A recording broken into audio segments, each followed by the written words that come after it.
Makulit PH, your passion the lover channel. Mag-subscribe ka na!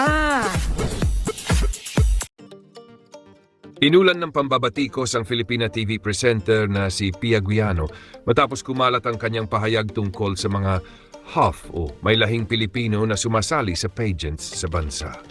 Ayon sa kanya, dapat umano ay may residency requirement kung saan kailangang matagal na naninirahan sa Pilipinas ang isang kandidata bago payagang sumali.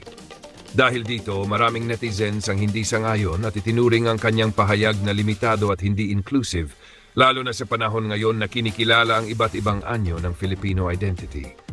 Lalo pang uminit ang usapin dahil ang kinoronahang Miss Universe Philippines 2026 ay isang Filipina-American na patunay na bukas ang pageant sa mga Pilipinong may iba't ibang pinanggalingan.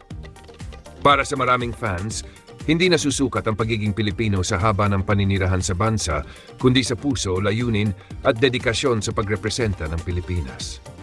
Sa kabila nito, may ilan ding nakaintindi sa punto ni Pia na nais lamang magkaroon ng mas malinaw na pamantayan sa kompetisyon. Gayunpaman, patuloy ang diskusyon online tungkol sa tunay na kahulugan ng pagiging Pilipina sa modernong pageantry.